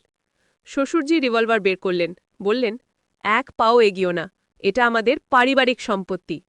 সেই লোকটা আরও হাসল, বলল, তুমি কি আমাদের সাথে লড়বে? আমরা 6 জন, তোমরা কয়জন? হরিপদ মাঝি এগিয়ে এসে বললেন, তোমরা কারা? এই এলাকায় তোমাদের কোনো অধিকার নেই। সেই লোকটা বলল, আমরা স্থানীয় জলদস্যু, এই এলাকা আমাদের, যা খুঁজে পাবে সব আমাদের। হঠাৎ অনুশ্রী চিৎকার করে উঠল, একটা বাঘ জঙ্গল থেকে বেরিয়ে এসেছে। সবাই স্তব্ধ হয়ে গেল। বাঘটা গর্জন করে উঠল। জলদস্যুরা ভয়ে পিছিয়ে গেল। হরিপদ মাঝি চিৎকার করে বললেন, সবাই মন্দিরের ভেতরে ঢুকো, দ্রুত! আমরা সবাই দৌড়ে মন্দিরের ভেতরে ঢুকে গেলাম। জলদস্যুরাও বাঘের ভয়ে পালিয়ে গেল। বাঘটা কিছুক্ষণ মন্দিরের সামনে ঘোরাফেরা করল, তারপর জঙ্গলে চলে গেল। আমরা সবাই হাঁফাচ্ছিলাম। দেবদীপ বলল, আমরা খুব বিপদে পড়ে গেছি, এখন কি করব? শ্বশুরজি বললেন, আমাদের দ্রুত এখান থেকে চলে যেতে হবে, কিছু ধন নিয়ে যাব, বাকিটা পরে আসব। হরিপদ মাঝি বললেন, না, এখন আর সম্ভব নয়, জলদস্যুরা নিশ্চয়ই আরও লোক নিয়ে ফিরবে, আমাদের পুলিশে খবর দিতে হবে। রিতম বলল, কিন্তু এখানে তো কোনো মোবাইল নেটওয়ার্ক নেই, আমরা কিভাবে খবর দেব? হরিপদ মাঝি বললেন, গ্রামে ফিরে যেতে হবে, সেখান থেকে খবর দেব। আমরা সিদ্ধান্ত নিলাম দ্রুত ফিরে যাব। শ্বশুরজি কয়েকটা সোনার মোহর পকেটে নিলেন, বললেন, এই প্রমাণ দেখিয়ে পুলিশকে বলবো। আমরা মন্দির থেকে বের হয়ে দ্রুত হাঁটতে লাগলাম। সন্ধে হয়ে যাচ্ছিল, জঙ্গল আরও ভয়ঙ্কর লাগছিল। অনুশ্রী আমার হাত ধরে হাঁটছিল। রিতম সবসময় চারপাশ দেখছিল। হঠাৎ আমরা দেখলাম জলদস্যুরা আবার আমাদের পথ আটকে দাঁড়িয়ে আছে। এবার তারা আরও বেশি লোক নিয়ে এসেছে। তাদের নেতা বলল, তোমরা কোথায় যাচ্ছ? আমরা তো বলেছি এখান থেকে কিছু নিয়ে যেতে পারবে না। দেবদীপ সাহস করে বলল, তোমরা আমাদের রাস্তা ছেড়ে দাও, নইলে আমরা পুলিশে খবর দেব। সেই নেতা হাসল, বলল, পুলিশ? এখানে কোনো পুলিশ আসে না, এই জঙ্গল আমাদের রাজ্য। শ্বশুরজি রিভলভার তুলে ধরলেন, বললেন, আমি গুলি করতে পিছপা হব না, তোমরা সরে দাঁড়াও। জলদস্যুদের নেতাও একটু পিছিয়ে গেল, কিন্তু তার সাথীরা আমাদের ঘিরে ফেলল। পরিস্থিতি খুব খারাপ হয়ে গেল। হঠাৎ আমরা একটা শব্দ শুনলাম, হুইসেল। তারপর দেখলাম বেশ কয়েকজন ইউনিফর্ম পরা লোক দৌড়ে আসছে, তারা ফরেস্ট গার্ড। একজন চিৎকার করে বলল, সবাই হাত তুলে দাঁড়াও। জলদস্যুরা পালাতে গেল, কিন্তু ফরেস্ট গার্ডরা তাদের ঘিরে ফেলল, তাদের সবাইকে ধরে ফেলল। একজন গার্ড আমাদের কাছে এসে বলল, আপনারা কারা, এখানে কি করছেন? দেবদীপ সব ঘটনা বলল। ফরেস্ট গার্ড বলল, আমরা এই এলাকায় টহল দিচ্ছিলাম, আপনাদের চিৎকার শুনে এসেছি, আপনারা খুব ভাগ্যবান। শ্বশুরজি সোনার মোহর দেখালেন, বললেন, এখানে একটা পুরনো ধনভাণ্ডার আছে, এটা আমাদের পূর্বপুরুষরা রেখে গেছেন, আমরা এটা সরকারকে জানাতে চাই। ফরেস্ট গার্ড বলল, এটা একটা বড় আবিষ্কার, আমরা একটা দল পাঠাবো সেই মন্দিরে, ধনভাণ্ডার যাচাই করব, আপনাদের পরিবারকে এর একটা অংশ দেওয়া হবে পুরস্কারের হিসেবে। আমরা সবাই খুশি হলাম। রিতম বলল, দাদু, আপনার ঠাকুরদা সত্যি একজন মহান অভিযাত্রী ছিলেন। শ্বশুরজি হাসলেন, বললেন, হ্যাঁ, তিনি ছিলেন, আর আজ আমরা তার স্বপ্ন পূরণ করলাম। 1 সপ্তাহ পর আমরা বাড়ি ফিরলাম, কিন্তু এই অভিযানের স্মৃতি আমাদের মনে চিরকাল থেকে যাবে। অনুশ্রী এখন আর ভয় পায় না। সে বলে, মা, আমি বড় হয়ে অভিযাত্রী হব। রিতম বলে, আমি ঠাকুরদার ডায়েরি নিয়ে একটা বই লিখব। দেবদীপ বলে, এই অভিযান আমাদের পরিবারকে আরও কাছে নিয়ে এসেছে। আর আমি শুধু ভাবি সেই নৌকায় ঝড়ের দিনটার কথা, যখন শ্বশুরজি আমার কানে ফিসফিস করে রহস্যের কথা বলেছিলেন।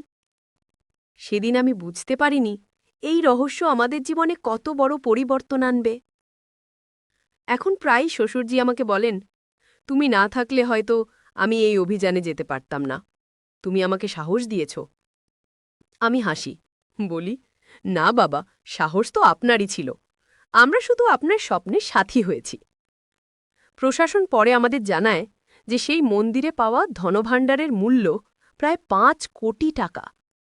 তার 1/4 আমাদের পরিবারকে দেওয়া হবে, বাকিটা জাদুঘরে রাখা হবে।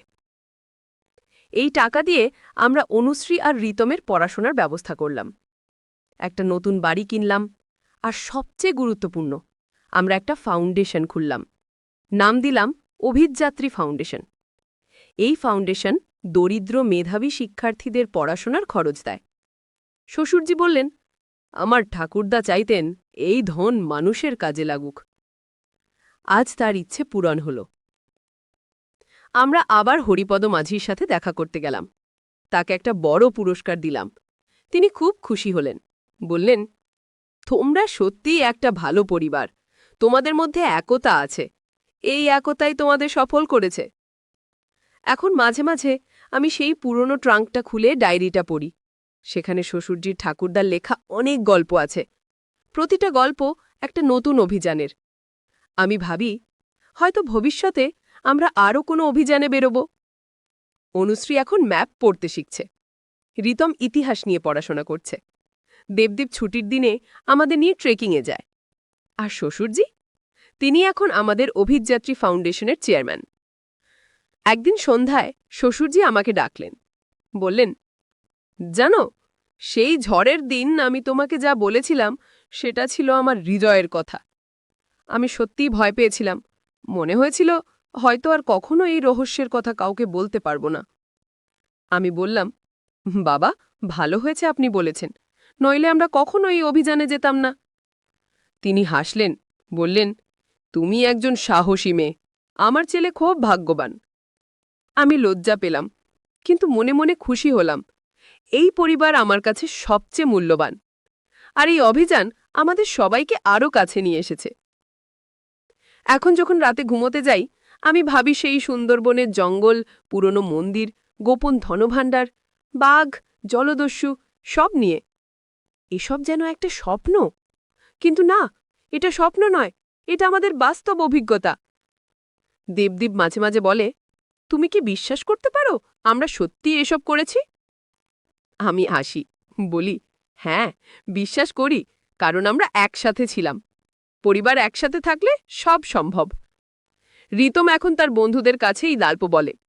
তারা অবাক হয়ে শোনে, কেউ কেউ বিশ্বাস করে না, কিন্তু রিতম তাদের ছবি দেখায়। আমরা সেই মন্দিরের, জঙ্গলের সোনার মোহরের ছবি তুলেছিলাম। অনুশ্রী স্কুলে একটা প্রজেক্ট করেছে এই অভিযান নিয়ে। তার টিচার খুব প্রশংসা করেছেন, বলেছেন, তোমাদের পরিবার সত্যিই অসাধারণ। শ্বশুরজি এখন আরেকটা পরিকল্পনা করছেন। তিনি বলছেন, তার ঠাকুরদার ডায়েরিতে আরও কয়েকটা জায়গার কথা লেখা আছে। হয়তো সেখানেও কিছু রহস্য লুকিয়ে আছে। তিনি চান আমরা আবার একসাথে অভিযানে বেরোই। আমি বলি, বাবা, আমরা রেডি আছি, যখন বলবেন তখনই যাব। দেবদীপ হাসে, বলে, এবার হয়তো আমাদের আরও সাবধান থাকতে হবে, জলদস্যুরা হয়তো আবার আসতে পারে। রিতম উত্তেজিত হয়ে বলে, আমি এবার আরও ভালো প্রস্তুতি নেব, সেলফ ডিফেন্স শিখব। অনুশ্রী বলে, আমি এবার ভয় পাব না, আমি জানি আমরা সবাই একসাথে আছি। এভাবেই আমাদের পারিবারিক বন্ধন আরও শক্তিশালী হয়েছে। এই অভিযান শুধু ধনভাণ্ডার আবিষ্কার নয়, এটা আমাদের শিখিয়েছে পরিবারের মূল্য, একতার শক্তি আর সাহসের গুরুত্ব। আজ যখন আমি এই গল্প বলছি, আমার চোখে ভেসে ওঠে সেই সব মুহূর্ত।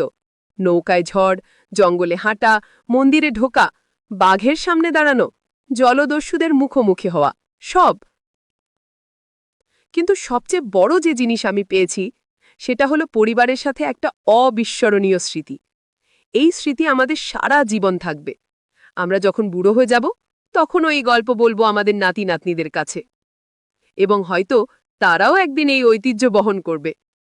তারাও হয়ে উঠবে অভিযাত্রী, খুঁজবে নতুন রহস্য, আবিষ্কার করবে নতুন ইতিহাস। আমার এই গল্প শেষ করছি একটা বার্তা দিয়ে। পরিবার হলো সবচেয়ে বড় সম্পদ। ধনভাণ্ডার, সোনা, রূপো সব ফুরিয়ে যায়, কিন্তু পরিবারের ভালোবাসা কখনো শেষ হয় না। এটাই জীবনের আসল ধন। আর যদি কখনো তোমার জীবনে কোনো রহস্য আসে, ভয় পেও না, পরিবারকে সাথে নাও, একসাথে সামলাও, দেখবে সব সমস্যার সমাধান হয়ে যাবে। আমাদের অভিযান শেষ হয়েছে, কিন্তু আমাদের গল্প চলতে থাকবে। হয়তো পরের বছর আমরা আরেকটা অভিযানে বেরোব, হয়তো আরও বড় রহস্যের সমাধান করব। কিন্তু যাই হোক না কেন, আমরা একসাথে থাকব, কারণ একসাথে থাকলেই সব সম্ভব। এই ছিল আমার গল্প, একটা সাধারণ পরিবারের অসাধারণ অভিযানের গল্প, একটা রহস্যময় ধনভাণ্ডার আবিষ্কারের গল্প। কিন্তু সবচেয়ে বড় কথা, এটা একটা পরিবারের একতা আর ভালোবাসার গল্প। আশা করি তোমাদের ভালো লেগেছে। আর মনে রেখো, জীবনে সবসময় একটা রহস্য লুকানো থাকে, শুধু সাহস নিয়ে খুঁজতে হয়। ধন্যবাদ সবাইকে আমার গল্প শোনার জন্য। আর যদি তোমরাও কোনো অভিযানে যেতে চাও, মনে রেখো, পরিবারকে সাথে নাও, একা নয়, একসাথে। আল্লাহ হাফেজ। রেখে রেখেছিলেন।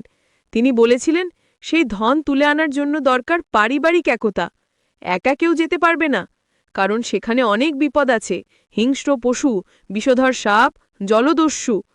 আমি গভীর চিন্তায় পড়ে গেলাম। বললাম, তাহলে আমরা কি করব? শ্বশুরজি বললেন, আমি চাই তুমি, দেবদীপ, রিতম আর অনুশ্রীকে নিয়ে আমার সাথে যাবে। আমরা একসাথে সেই অভিযানে বের হব।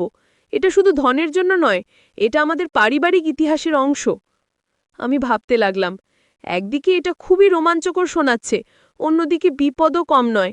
কিন্তু শ্বশুরজির চোখে যে আগ্রহ দেখলাম, সেটা আমাকে ভাবতে বাধ্য করল। সন্ধ্যায় দেবদীপকে সব বললাম। প্রথমে সে বিশ্বাস করতে পারল না। বলল, তুমি কি পাগল হয়ে গেছো? বাবা তোমাকে এসব রূপকথার গল্প বলছেন, আর তুমি বিশ্বাস করছো? আমি বললাম, তুমি তো ডায়েরিটা দেখোনি, সেখানে মানচিত্র আছে, ছবি আছে, সব আছে। তোমার বাবা কোনো মিথ্যে বলছেন না। দেবদীপ কিছুক্ষণ চুপ করে থেকে বলল, ঠিক আছে, আমি বাবার সাথে একবার কথা বলি। পরদিন সকালে দেবদীপ আর শ্বশুরজি অনেকক্ষণ কথা বললেন। দেবদীপ ডায়েরিটা দেখল, মানচিত্র দেখল, তারপর সে আমার কাছে এসে বলল, আমার মনে হয় আমরা একবার চেষ্টা করে দেখতে পারি। তবে আমরা পুরো পরিবার যাব, কেউ একা কোথাও যাবে না। আমি খুশি হয়ে গেলাম। রিতম আর অনুশ্রীকেও বললাম। রিতম শুনেই উত্তেজিত হয়ে গেল। বলল, বা মা, এটা তো দারুণ অ্যাডভেঞ্চার হবে, আমি যাব। অনুশ্রী একটু ভয় পেল। বলল, মা, সেখানে কি সত্যি বাঘ আছে? আমি ভয় পাচ্ছি। আমি তাকে জড়িয়ে ধরে বললাম, তুমি ভয় পেও না, আমরা সবাই একসাথে থাকব। তোমার বাবা, দাদু, দাদা সবাই আছে, কেউ তোমার কিছু হতে দেবে না। এইভাবে আমরা পরিকল্পনা শুরু করলাম। শ্বশুরজি বললেন, আমাদের প্রথমে যেতে হবে সুন্দরবনের কাছে একটা ছোট গ্রামে। সেখানে আমার একজন পুরনো বন্ধু আছে, তার নাম হরিপদ মাঝি। সে আমাদের গাইড হবে। আমরা প্রস্তুতি নিতে লাগলাম। টর্চ লাইট, দড়ি, ছুরি, প্রাথমিক চিকিৎসার বাক্স, খাবার, পানি সবকিছু গোছালাম। শ্বশুরজি একটা পুরনো রিভলভারও বের করলেন। বললেন, এটা শুধু জরুরি অবস্থার জন্য। 1 সপ্তাহ পর আমরা রওনা হলাম। প্রথমে ট্রেনে করে খুলনা গেলাম। সেখান থেকে বাসে করে একটা ছোট গ্রামে পৌঁছালাম। গ্রামটা সুন্দরবনের একদম কাছে। চারপাশে জঙ্গল, নদী, নালা। হরিপদ মাঝিকে খুঁজে বের করলাম। তিনি একজন বয়স্ক মানুষ, বছর 60 হবে, তবে এখনও শক্ত সমর্থ। শ্বশুরজিকে দেখে খুব খুশি হলেন। বললেন, অনেক দিন পর দেখা, তুমি অবশেষে সেই জায়গায় যেতে চাইছ? শ্বশুরজি মাথা নাড়লেন, বললেন, হ্যাঁ, এবার সময় এসেছে। হরিপদ মাঝি আমাদের দিকে তাকিয়ে বললেন, তোমরা কি জানো সেই জায়গায় কি আছে? সেখানে শুধু ধন নয়, আছে অভিশাপও। অনেকে গেছে, কেউ ফিরে আসেনি। আমার গা শিউরে উঠল। দেবদীপ বলল, আমরা সাবধান থাকব, আমাদের একসাথে থাকতে হবে। হরিপদ মাঝি মাথা নাড়লেন, বললেন, ঠিক আছে, আমি তোমাদের সেখানে নিয়ে যাব, তবে আমার কথা শুনতে হবে, যা বলি তাই করতে হবে। আমরা সবাই রাজি হলাম। পরদিন ভোরে আমরা রওনা হলাম। একটা বড় নৌকায় উঠলাম। হরিপদ মাঝি নৌকা চালাতে লাগলেন। আমরা নদীর ভেতর দিয়ে নিয়ে চললাম। চারপাশে গভীর জঙ্গল। মাঝে মাঝে কুমিরের দেখা পাচ্ছিলাম। হরিপদ মাঝি বললেন, চুপচাপ থাকো, শব্দ করো না, এখানে রয়্যাল বেঙ্গল টাইগার আছে। অনুশ্রী ভয়ে আমার হাত শক্ত করে চেপে ধরল। আমি তাকে সাহস দিলাম। রিতম উত্তেজিত হয়ে চারপাশ দেখছিল। দেবদীপ আর শ্বশুরজি মানচিত্র দেখে রাস্তা বুঝার চেষ্টা করছিলেন। প্রায় 3 ঘন্টা পর আমরা একটা জায়গায় থামলাম। হরিপদ মাঝি বললেন, এখান থেকে আমাদের হেঁটে যেতে হবে, নৌকা এখানেই রেখে যাব। আমরা নামলাম। চারপাশ দেখে মনে হলো কোনো মানুষ এখানে আসে না। ঘন জঙ্গল, পায়ের নিচে কাদা। আমরা এক লাইনে হাঁটতে লাগলাম। হরিপদ মাঝি সামনে, তারপর শ্বশুরজি, দেবদীপ, রিতম, আমি, আর সবার শেষে অনুশ্রী। হঠাৎ শ্বশুরজি থামলেন, বললেন, দেখো, ওইখানে একটা পাথরের চিহ্ন, মানচিত্র এটা ছিল। আমরা সবাই সেদিকে তাকালাম। একটা বড় পাথরে খোদাই করা একটা চিহ্ন। হরিপদ মাঝি বললেন, এর মানে আমরা সঠিক পথে আছি, এখন পূর্ব দিকে যেতে হবে। আমরা আবার হাঁটতে শুরু করলাম। প্রায় 1 ঘন্টা পর আমরা একটা পুরনো মন্দিরের সামনে পৌঁছালাম। মন্দিরটা অর্ধেক ভেঙে গেছে, লতাপাতায় ঢাকা। শ্বশুরজি বললেন, এটাই সেই জায়গা। আমার ঠাকুরদা এই মন্দিরের কথা লিখেছিলেন। আমরা মন্দিরের ভেতরে ঢুকলাম। অন্ধকার। দেবদীপ টর্চলাইট জ্বালালো। দেয়ালে অনেক পুরনো ছবি খোদাই করা। হরিপদ মাঝি বললেন, এই মন্দির প্রায় ৫০০ বছরের পুরনো। এখানে একসময় রাজা থাকতেন। শ্বশুরজি মানচিত্র দেখে বললেন, গোপন কক্ষটা এই মন্দিরের পেছনে। চলো, খুঁজি। আমরা মন্দিরের পেছনে গেলাম। সেখানে একটা বড় পাথরের দেয়াল। শ্বশুরজি সেই দেয়ালে হাত বুলাতে লাগলেন। হঠাৎ তিনি একটা জায়গায় চাপ দিলেন। দেয়ালটা একটু নড়ল। রিতম বলল, দাদু, এটা কি দরজা? শ্বশুরজি মাথা নাড়লেন, বললেন, হ্যাঁ, এটা একটা গোপন দরজা। সবাই মিলে ধাক্কা দাও। আমরা সবাই মিলে দরজাটা ঠেলতে লাগলাম। ধীরে ধীরে দরজা খুলে গেল। ভেতরে অন্ধকার। একটা সিঁড়ি নিচে নেমে গেছে। দেবদীপ বলল, সবাই সাবধানে নামো, ধীরে ধীরে। আমরা সিঁড়ি দিয়ে নিচে নামতে লাগলাম। প্রায় ২০টা সিঁড়ি নামার পর একটা বড় কক্ষে পৌঁছালাম। টর্চ লাইটের আলোতে দেখলাম চারপাশে অনেক পুরনো কলস, বাক্স, পাথরের মূর্তি। শ্বশুরজি একটা বাক্স খুললেন। তার ভেতর ভর্তি সোনার মোহর। আমরা সবাই অবাক হয়ে দেখতে লাগলাম। রিতম বলল, দাদু, এটা তো সত্যি। আপনার ঠাকুরদা সত্যি বলেছিলেন। শ্বশুরজি হাসলেন, বললেন, হ্যাঁ, সত্যি। এখন আমাদের সাবধানে এগুলো বের করতে হবে। হঠাৎ আমরা একটা শব্দ শুনলাম, যেন কেউ হাঁটছে। হরিপদ মাঝি চিৎকার করে বললেন, সবাই উপরে উঠো, দ্রুত।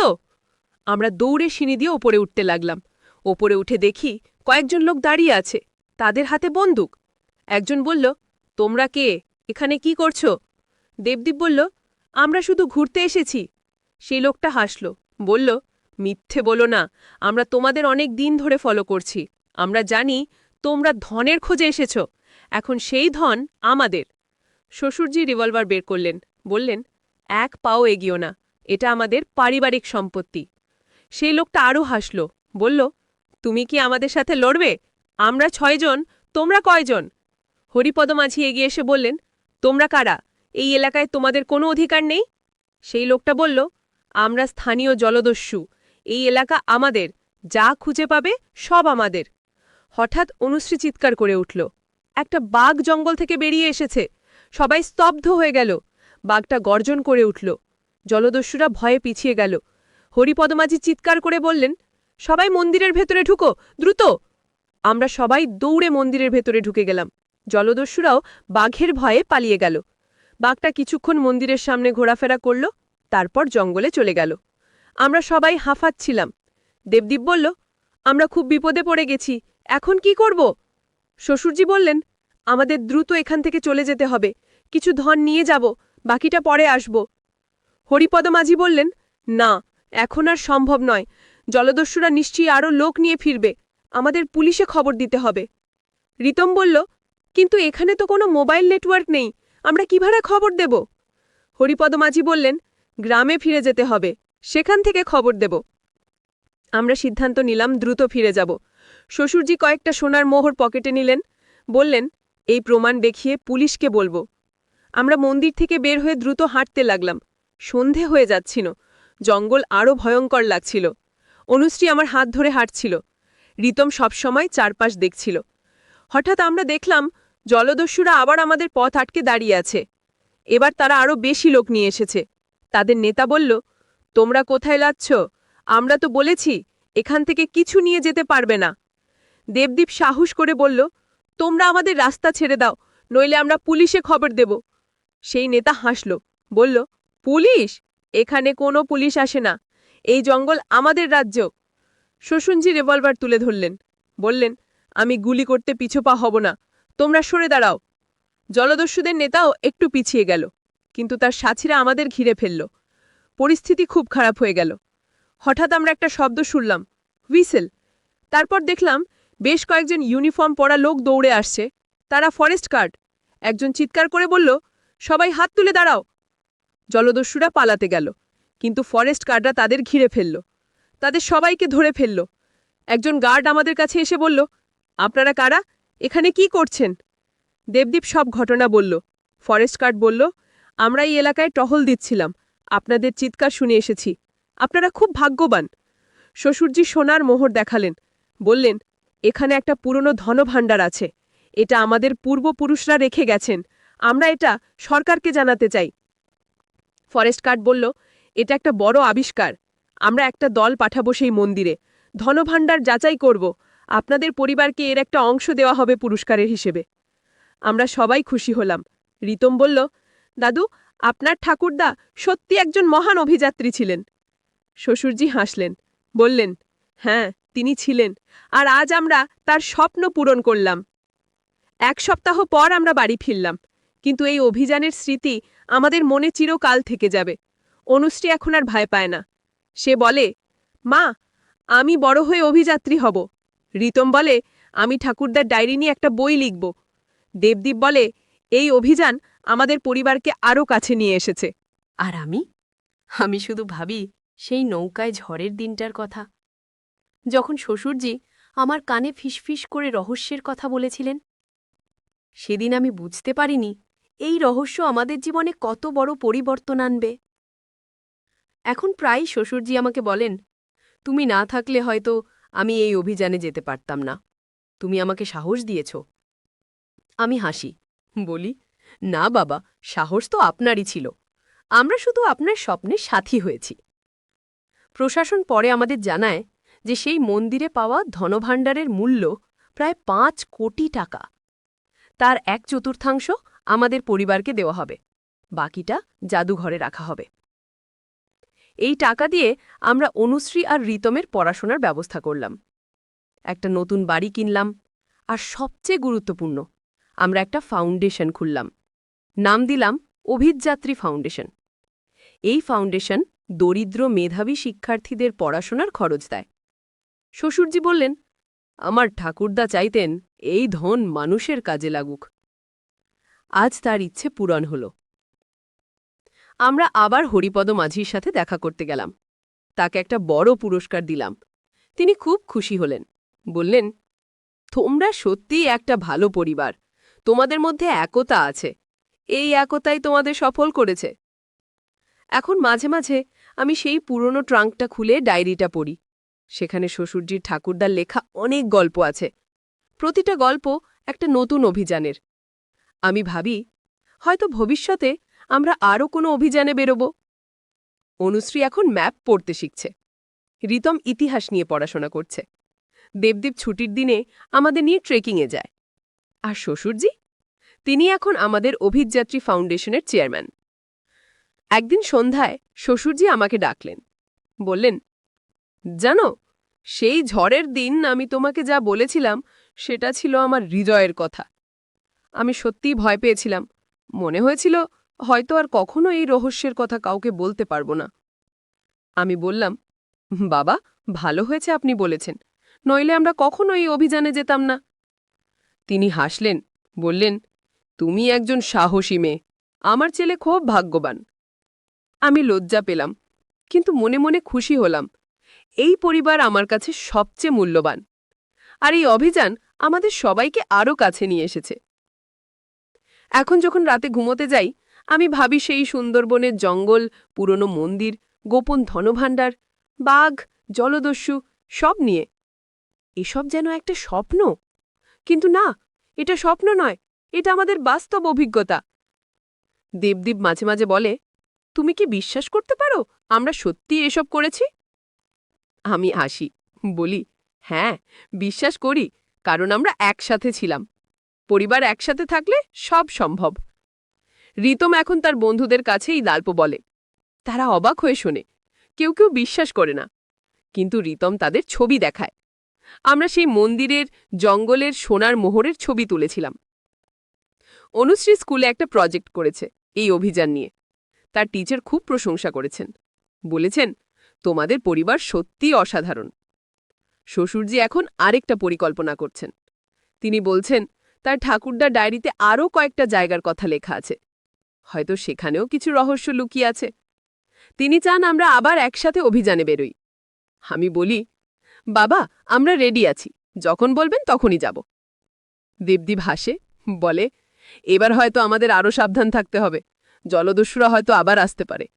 রিতম উত্তেজিত হয়ে বলে, আমি এবার আরও ভালো প্রস্তুতি নেব, সেলফ ডিফেন্স শিখব। অনুশ্রী বলে, আমি এবার ভয় পাব না, আমি জানি আমরা সবাই একসাথে আছি। এভাবেই আমাদের পারিবারিক বন্ধন আরও শক্তিশালী হয়েছে। এই অভিযান শুধু ধনভাণ্ডার আবিষ্কার নয়, এটা আমাদের শিখিয়েছে পরিবারের মূল্য, একতার শক্তি আর সাহসের গুরুত্ব। আজ যখন আমি এই গল্প বলছি, আমার চোখে ভেসে ওঠে সেই সব মুহূর্ত, নৌকায় ঝড়, জঙ্গলে হাঁটা, মন্দিরে ঢোকা, বাঘের সামনে দাঁড়ানো, জলদস্যুদের মুখোমুখি হওয়া, সব। কিন্তু সবচেয়ে বড় যে জিনিস আমি পেয়েছি সেটা হলো পরিবারের সাথে একটা অবিস্মরণীয় স্মৃতি। এই স্মৃতি আমাদের সারা জীবন থাকবে। আমরা যখন বুড়ো হয়ে যাব তখনও এই গল্প বলবো আমাদের নাতি নাতনিদের কাছে, এবং হয়তো তারাও একদিন এই ঐতিহ্য বহন করবে। তারাও হয়ে উঠবে অভিযাত্রী, খুঁজবে নতুন রহস্য, আবিষ্কার করবে নতুন ইতিহাস। আমার এই গল্প শেষ করছি একটা বার্তা দিয়ে। পরিবার হলো সবচেয়ে বড় সম্পদ। ধনভাণ্ডার, সোনা, রূপো সব ফুরিয়ে যায়, কিন্তু পরিবারের ভালোবাসা কখনো শেষ হয় না। এটাই জীবনের আসল ধন। আর যদি কখনো তোমার জীবনে কোনো রহস্য আসে, ভয় পেও না, পরিবারকে সাথে নাও, একসাথে সামলাও, দেখবে সব সমস্যার সমাধান হয়ে যাবে। আমাদের অভিযান শেষ হয়েছে, কিন্তু আমাদের গল্প চলতে থাকবে। হয়তো পরের বছর আমরা আরেকটা অভিযানে বেরোব, হয়তো আরও বড় রহস্যের সমাধান করব। কিন্তু যাই হোক না কেন, আমরা একসাথে থাকব, কারণ একসাথে থাকলেই সব সম্ভব। এই ছিল আমার গল্প, একটা সাধারণ পরিবারের অসাধারণ অভিযানের গল্প, একটা রহস্যময় ধনভাণ্ডার আবিষ্কারের গল্প। কিন্তু সবচেয়ে বড় কথা, এটা একটা পরিবারের একতা আর ভালোবাসার গল্প। আশা করি তোমাদের ভালো লেগেছে। আর মনে রেখো, জীবনে সবসময় একটা রহস্য লুকানো থাকে, শুধু সাহস নিয়ে খুঁজতে হয়। ধন্যবাদ সবাইকে আমার গল্প শোনার জন্য। আর যদি তোমরাও কোনো অভিযানে যেতে চাও, মনে রেখো, পরিবারকে সাথে নাও, একা নয়, একসাথে। আল্লাহ হাফেজ।